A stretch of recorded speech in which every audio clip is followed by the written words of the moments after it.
안녕하세요, 란입니다. 오늘의 영상은 극혐까지는 아니지만 부상 장면이 포함되어 있기 때문에 보고 싶지 않으신 분들은 뒤로 가기를 눌러주시기 바랍니다. 이름은 제임스 맥케이라는 파워리프팅 선수인데요. 체중은 75kg으로 스쿼트 최고 기록은 242kg, 벤치 최고 기록은 125kg, 그리고 데드리프트 최고 기록은 277kg로 체중 대비 굉장히 좋은 기록을 가지고 있는 것을 볼 수 있습니다. 실제로 이번에 시도한 3번의 스쿼트 도전 모두 미국 조지아주에서 체급 신기록을 세울 정도로 체중 대비 굉장히 강한 선수인 것을 알 수 있는데요. 이번에 127.5kg 벤치프레스 도전 중에 상완골이 부러지는 사고를 당하게 됩니다. 그래서 오늘은 이러한 사고가 발생하게 된 몇 가지 원인들을 분석해보고 어떻게 예방할 수 있을지 알아보는 영상을 만들어 보았습니다. 우선 자세를 빼놓을 수 없겠죠. 분명 중량 자체만 놓고 본다면 그렇게 무거운 중량도 아니고 굉장히 강한 선수이기 때문에 그동안에는 문제가 없었을 수도 있습니다. 하지만 이번 벤치프레스 자세를 보고 해외 파워리프팅 커뮤니티에서도 여러가지 말이 많을 정도로 논란의 여지가 있어 보이는 것 같습니다. 우선 굉장히 넓은 그립을 사용하고 있는 것을 볼 수 있는데요. 파워리프팅에서는 흔하게 볼 수 있는 자세이지만 우선 자신의 프레임에 비해서 지나치게 넓게 잡고 진행하고 있다는 점이 첫 번째 위험 요소로 보입니다. 기본적으로 어깨 주변에 굉장한 스트레스를 유발할 수 있는 그립이죠. 물론 아치를 강하게 잡아주면 가동 범위가 줄어들기 때문에 어느 정도 커버가 될 수도 있지만 보시는 것처럼 아치는 거의 없다고 말할 수 있을 정도로 몸통을 평평하게 고정하고 있다는 점이 두 번째 위험 요소로 보입니다. 보디빌딩식으로 수차례 반복할 수 있는 중량이 아니라 원활한 중량을 다루면서 아치는 1도 없이 자신의 프레임보다 넓은 그립을 가져가는 것 자체가 굉장히 신체에 부담스러울 수 있는 자세로 보입니다.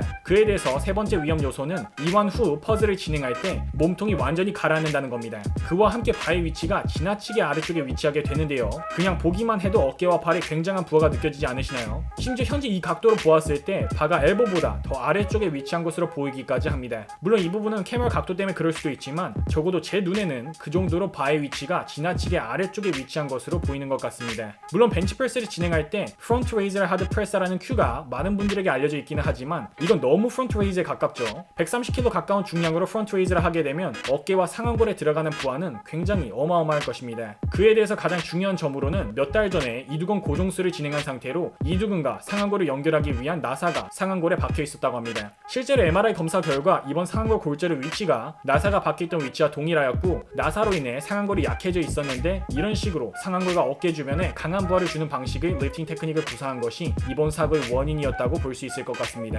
얼마 전 벤치프레스 가슴팔 사고를 비롯해서 어떤 사고든지 그 운동 자체가 너무 위험해서라기보다는 여러가지 악조건들 속에서 잘못된 방법으로 운동을 진행한 것이 이러한 부상들의 원인이었기 때문에 평소 건강한 운동 습관과 올바른 방법으로 운동을 진행하시는 분들은 크게 걱정하지 않으셔도 될 것 같습니다. 다만 이런 영상을 볼 때마다 운동 시 안전에 대한 경각심을 일깨워주고 웜업과 올바른 자세의 중요성 그리고 고중량의 위험성을 일깨워주는 것 같아 교육을 목적으로 이번 영상을 만들어 보았습니다. 이번 영상을 보시고 운동 시 안전의 중요성에 대한 경각심이 드셨다면 구독과 좋아요, 알림 설정 부탁드립니다. 구독자분들 모두 건강하시고 안전운동하세요.